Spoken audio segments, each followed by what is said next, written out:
Welcome back, underdogs, misfits, and other little lunatics, to Scrooge. We're just gonna say Scrooge, not part one, part two. It's just Scrooge. Here we go. Itchy nose. Okay. Nobody under the bed, nobody in the closet, nobody in his dressing gown. Not when he's that grumpy, nobody's gonna venture in that dressing gown. Sorry. Nobody under the bed, nobody in the closet, nobody in his dressing gown, which was hanging up in a suspicious attitude against the wall. Ooh. Quite satisfied, he closed his door and locked himself in, double locked himself in, which was not his custom. Thus secured against surprise, he took off his cravat, put on his dressing gown and slippers, and his nightcap, and sat down before the fire to take his gruel. It was a very low fire indeed, nothing on such a bitter night. He was obliged to sit close to it and broad over it before he could extract the least sensation of warmth from such a handful of fuel. The fireplace was an old one, built by some Dutch merchant long ago, and paved all around with quaint Dutch tiles designed to illustrate the scriptures. There were Cains and Abels, Pharaoh's daughters, queens of Sheba, angelic messengers, descending through the air on clouds like feathers. Feather beds. Abraham's, Belshazzar's, apostles, putting off to sea in butter boats, hundreds of figures to attract his thoughts, and yet that face of Marley, 7 years dead, came like the ancient prophet's rod, and swallowed up the whole. If each smooth tile had been a blank at first, with power to shape some picture on its surface from the disjointed fragments of his thoughts, there would have to have been a copy of old Marley's head on every one. Humbug, said Scrooge, and walked across the room. After several turns, he sat down again, and he threw his head back in the chair. His glance happened to rest upon a bell, a disused bell that hung in the room and communicated, for some purpose now forgotten, with a chamber in the highest story of the building. It was with great astonishment and with a strange, inexplicable dread that, as he looked, he saw this bell begin to swing. It swung so softly in the onset that it scarcely made a sound. But soon it rang out loudly, and so did every bell in the house. This might have lasted half a minute or a minute, but it seemed an hour. The bells ceased, as they had begun, together.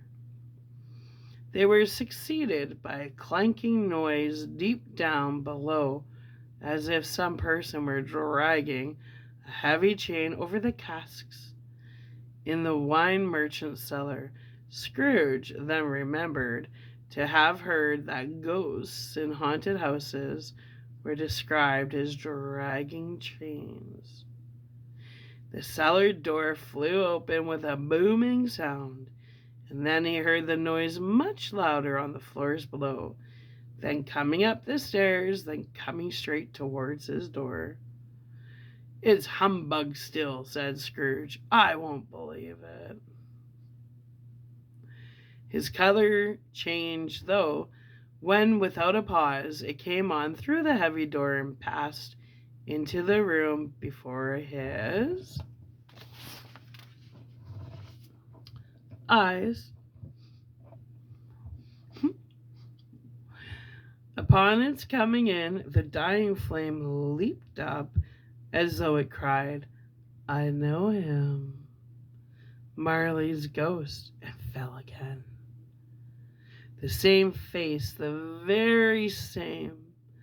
Marley in his pigtail, usual waistcoat, tights, and boots, the tassels on the latter bristling like his pigtail, and his coat skirts, and the hair upon his head. The chain he drew was clasped about his middle. It was long and wound about him like a tail, and it was made, for Scrooge observed it closely, of cash boxes, keys, padlocks, ledgers, deeds, and heavy purses wrought in steel. His body was transparent, so that Scrooge, observing him and looking through his waistcoat, could see the 2 buttons on his coat behind. Scrooge had often heard it said that Marley had no bowels, but he had never believed it until now. No, nor did he believe it even now, though he looked the phantom through and through, and saw it standing before him, though he felt the chilling influence of its death-cold eyes, and marked the very texture of the folded handkerchief bound about his head and chin, which wrapper he had not observed before. He was still incredulous, and fought against his senses. "How now?" said Scrooge, caustic and cold as ever. "What do you want with me?" "Much." Marley's voice, no doubt about it. "Who are you?" "Ask me who I was?" "Who were you, then?" said Scrooge, raising his voice. "You're particular for a shade." He was going to say "to a shade," but substituted this as more appropriate. Well, in life, I was your partner, Jacob Marley. Can you sit down?" asked Scrooge, looking doubtfully at him. "I can." "Do it, then." Scrooge asked the question because he didn't know whether a ghost so transparent might find himself in a condition to take a chair, and felt that in the event of its being impossible, it might involve the necessity of an embarrassing explanation. But the ghost sat down on the opposite side of the fireplace, as if he were quite used to it. "You don't believe in me," observed the ghost. "I don't," said Scrooge. "What evidence would you have of my reality beyond that of your own senses?" "I don't know," said Scrooge. "Why do you doubt your senses?" "Because," said Scrooge, "a little thing affects them. A slight disorder of the stomach makes them cheats. You may be an undigested bit of beef, a blot of mustard, a crumb of cheese, and a fragment of an undone potato. There's more of gravy than of grave about you, whatever you are." Scrooge was not much in the habit of cracking jokes, nor did he feel in his heart by any means waggish then. The truth is that he tried to be smart as a means of distracting his own attention and keeping down his terror.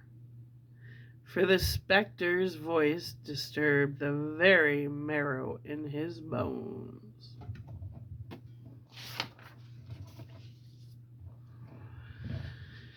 To sit staring at those fixed, glazed eyes in silence for a moment would play, Scrooge felt, the very deuce with him. There was something very awful, too, in the spectres being provided with an infernal atmosphere of his own. Scrooge could not feel it himself, but this was clearly the case, for though the ghost sat perfectly motionless, its hair and skirts and tassels were still agitated as by the hot vapor from an oven. "You see this toothpick?"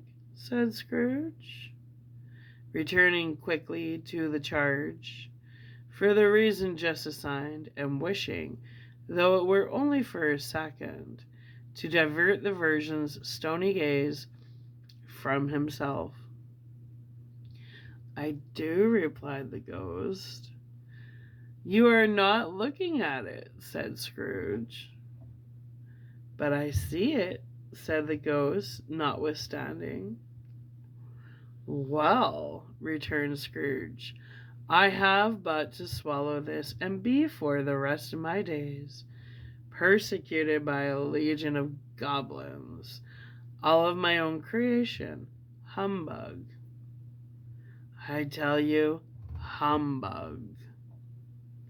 At this the spirit raised a frightful cry and shook its chain with such a dismal and appalling noise that Scrooge held on tight to his chair to save himself from falling in a swoon.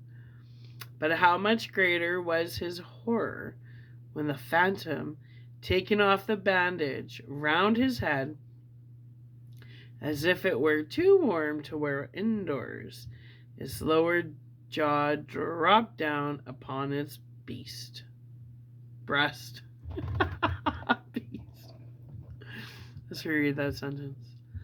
But how much greater was his horror when the phantom, taking off the bandage around his head, as if it were too warm to wear indoors, its lower jaw dropped down upon its breast. Scrooge fell upon his knees and clasped his hands before his face.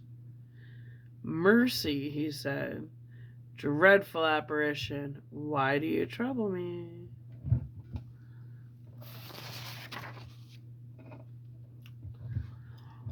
"Man of the worldly mind," replied the ghost, "do you believe in me or not?" "I do," said Scrooge. "I must. But why do spirits walk the earth, and why do they come to me?" "It is required of every man," the ghost returned, "that the spirit within him should walk abroad among his fellow men and travel far and wide. And if that spirit goes not forth in life, it is condemned to do so after death. It is doomed to wander through the world. Oh, woe is me! And witness what it cannot share, but might have shared on earth, and turn to happiness."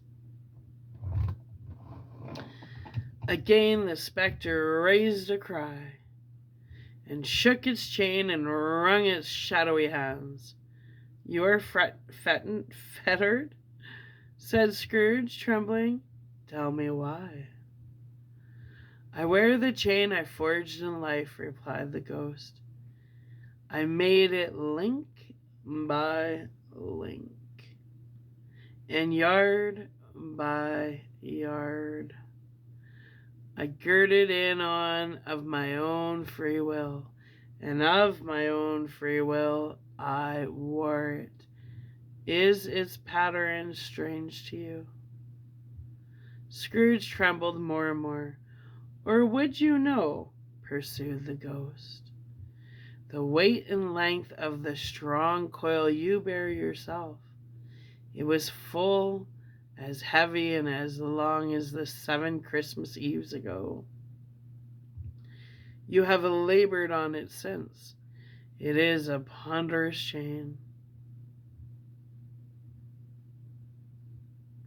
Scrooge glanced about him on the floor, in the expectation of finding himself surrounded by some 50 or 60 fathoms of iron cable, but he could see nothing.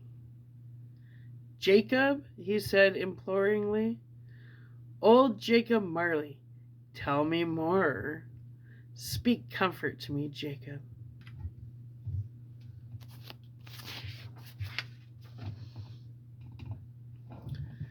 I have none to give, the ghost replied.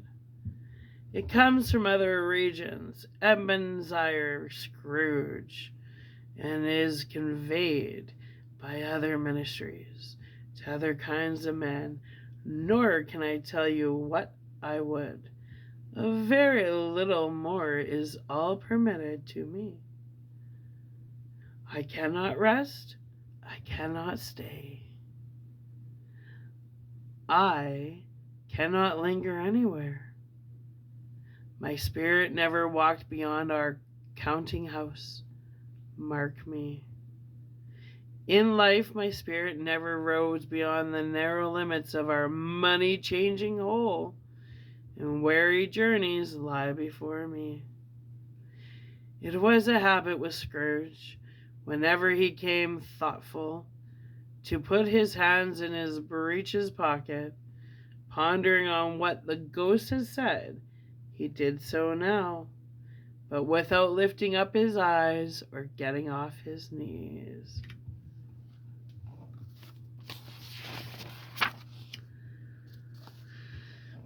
On the wings of the wind, you must have been very slow about it, Jacob, Scrooge observed in a businesslike manner, though with humility and deference.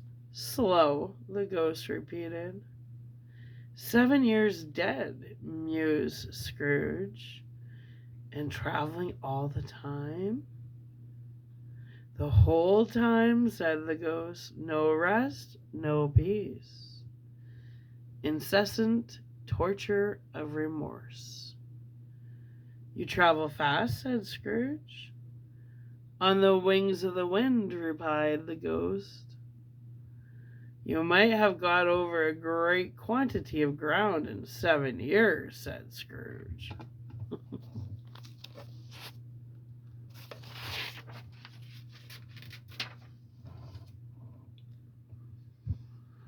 The ghost, on hearing this, set up another cry and clanked his chain so hideously in the dead silence of the night that the ward would have been justified in indicting it for a nuisance.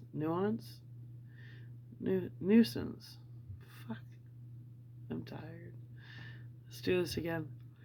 The ghost, on hearing this, set up another cry and clanked its chain so hideously in the dead silence of the night that the ward would have been justified in indicting it for a nuisance. Indicting.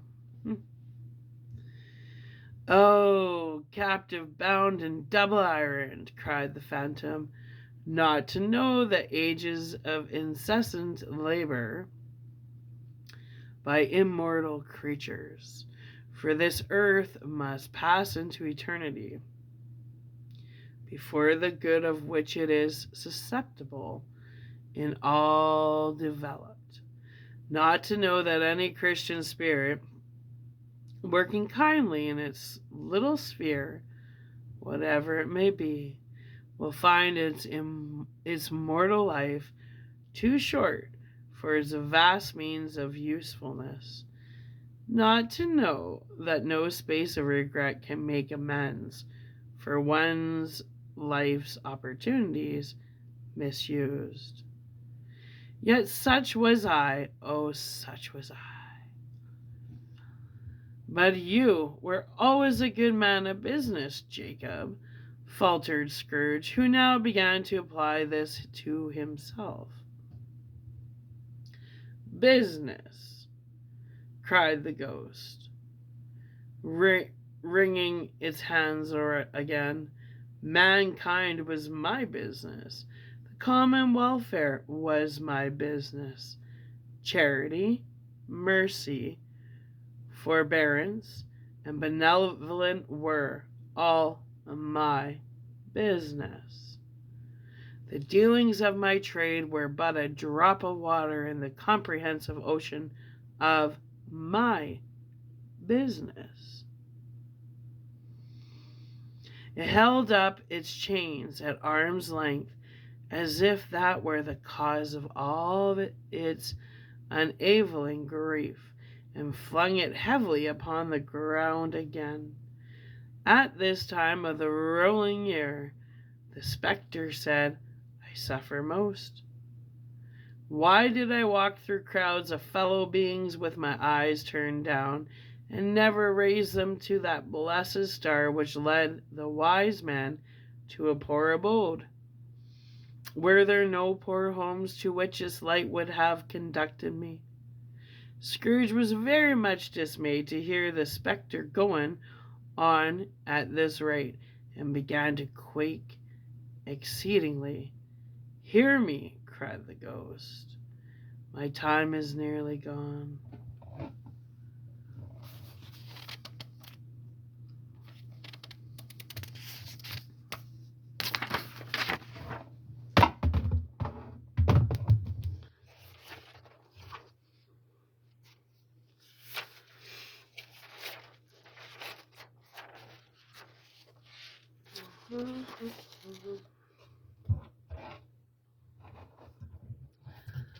I will, said Scrooge, but don't be hard upon me. Don't be flowery, Jacob, pray. How is it that I appear before you in a shape that you can see? I may not tell. I have sat invisible beside you many and many a day. It was not an agreeable idea, Scrooge shivered, and wiped the perspiration from his brow.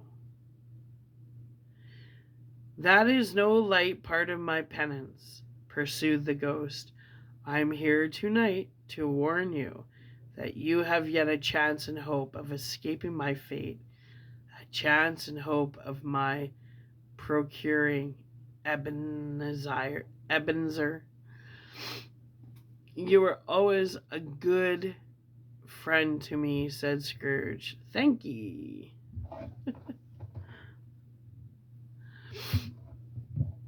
You will be haunted, resumed the ghost, by three spirits. Scrooge's countenance fell almost as low as the ghost had done. Is that the chance and hope you mentioned, Jacob? He demanded in a faltering voice. It is. I think I'd rather not, said Scrooge. Without their visits, said the ghost, you cannot hope to shun the path I tread. Expect the first tomorrow, and when the bell tolls one, couldn't I take 'em all at once and have it over, Jacob? Hinted Scrooge. Expect the second on this next night at the same hour, the third upon the next night, when the last stroke of 12 has ceased to vibrate. Look to see me no more, and look that, for your own sake, you remember what has passed between us. Well,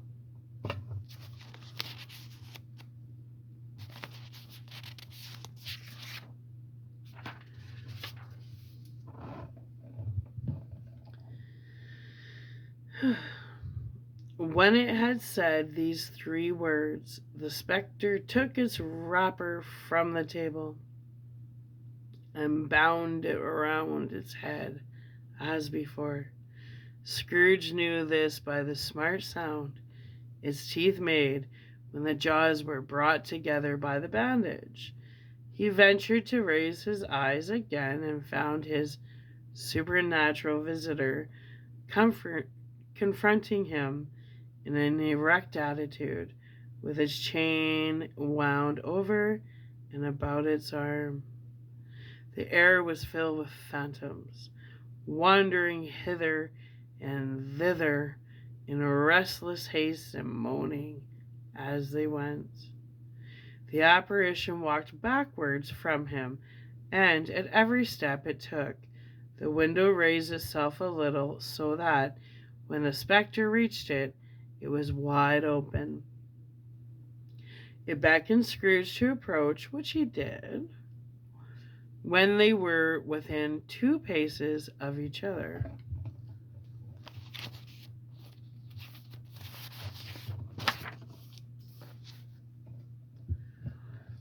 Marley's ghost held up its hand, warning him to come no nearer. Scrooge stopped.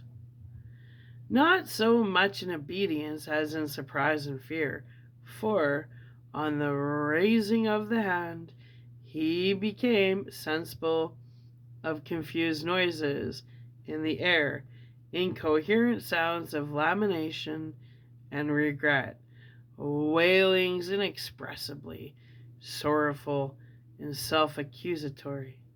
The spectre, after listening for a moment, joined in the mournful dirge, D-I-R-G-E, and floated out upon the bleak, dark night. Scrooge followed to the window. Desperate in his curiosity, he looked out. The air was filled with phantoms, wandering hither and thither in restless haste and moaning as they went. Every one of them wore chains like Marley's ghost. Some few, they might be guilty governments, were linked together. None were free. Many had been personally known to Scrooge in their lives. He had been quite familiar with one old ghost in a white waistcoat, with a monstrous iron safe attached to its ankle, who cried piteously at being unable to assist a wretched woman with an infant, whom it saw below upon a doorstep. The misery with them all was clearly that they sought to interfere for good in human matters and had lost the power forever. Whether these creatures faded into the mist or mist enshrouded them, he could not tell, but they and their spirit voices faded together, and the night became as it had been when he walked home. Scrooge closed the window and examined the door by which the ghost had entered. It was double locked, as he had locked it with his own hands, and the bolts were undisturbed. He tried to say "humbug," but stopped at the first syllable, and being, from the emotions he had undergone, or the fatigues of the day, or his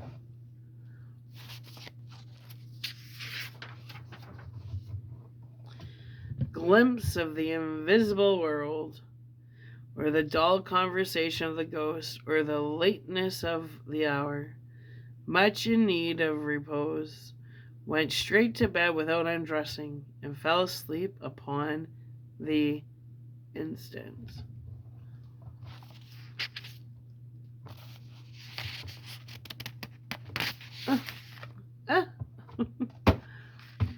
Give me a sec. I think that's the end of this chapter. Pretty sure. Yes, it is. Alright. We're going to upload this and get into Stave 2. So stay tuned, my little underdogs, misfits, and other little lunatics, for a little more of Scrooge. So far, it's good, right? Right. A little conscience at Christmas, huh? Anyway, love you. I'll be back within 2 shakes of a lamb's tail. I'll be back.